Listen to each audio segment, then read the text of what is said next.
It is the good thoughts of a person that makes him great. In this world, everyone works for their own good, but the one who works for the good of others and lives for others is great. This story talks about that. One day, when the sky was covered with clouds and a mild, cool breeze was passing through the gorge gates of the palace, the king was discussing with scholars in his court.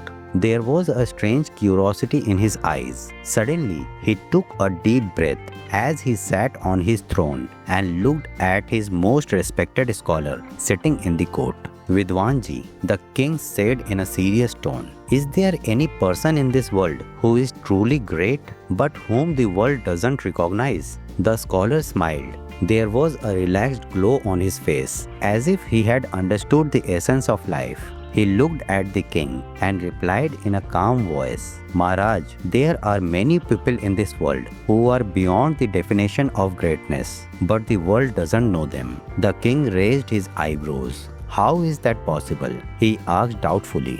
"Great men are those whose names are recorded in history, whose stories are heard and told. Then how can you say that some people are even greater than them?" The scholar bowed his head as if lost in thought. Then he smiled and said, "My lord, if you really want to know this, come with me. I will introduce you to those who define the true nature of greatness." The king found the proposal interesting. "Of course," he said, "I will come with you."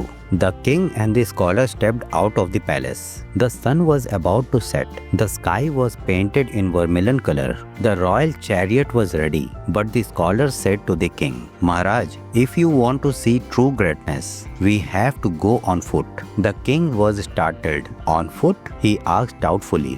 "Yes, Maharaj," the scholar nodded, "because the people we were going to meet do not live in palaces, but live ordinary lives. We have to go among them, see the world through their eyes." The king decided to leave the royal splendor for the first time on a journey. He left his precious clothes and set out with the scholar in a simple dress. There was a sweet smell of soil on the way. Birds were returning to their nest. Moving towards the village, both reached under a dense tree where an old man was sitting. An earthen pot filled with water was kept near him. Some dry rotis were kept in front of him. The scholar signaled the king to stop. The two approached the old man. He looked at him with a simple smile. "Baba," the scholar said, "we have come from a long distance and are very tired. Can you give us some of your rotis?" The old man immediately placed all his rotis in front of them and poured water from an earthen pitcher and gave it to both of them. The king was astonished to see this. The king thanked him and took out some gold coins from his pocket. "Baba, take this. This is a reward for your generosity." The old man smiled. "Maharaj, I am not a shopkeeper. I am just doing what is right for me. I do not need a reward for feeding a hungry person." The king's eyes widened. He could not imagine that someone could refuse. The scholar looked at the king and said, "See, Maharaj, this is greatness.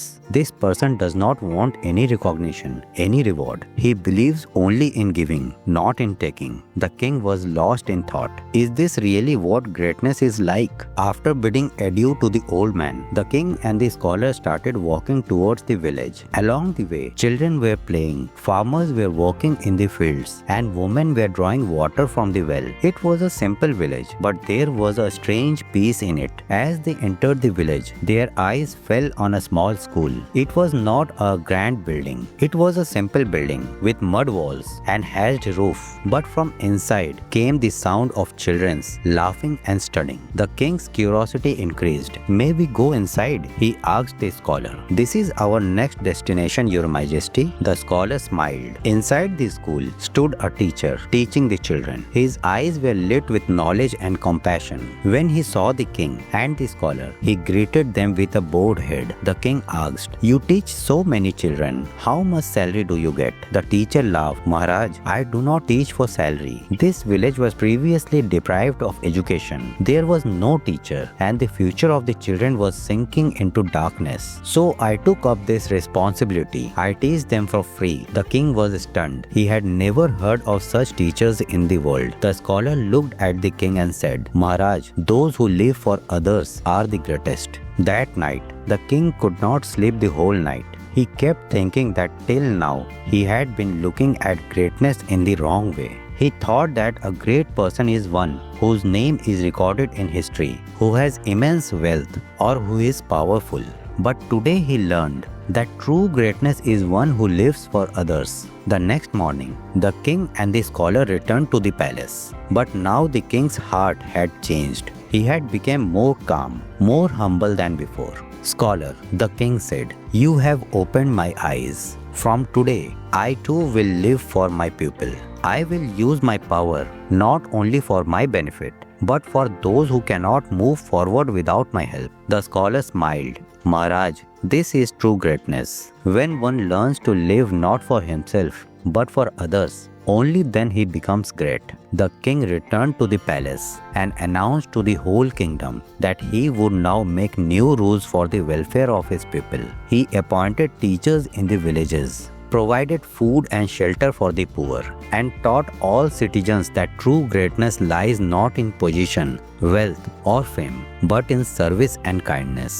This was the day the king understood the true meaning of greatness. If you like this story, then subscribe to the channel for more interesting stories.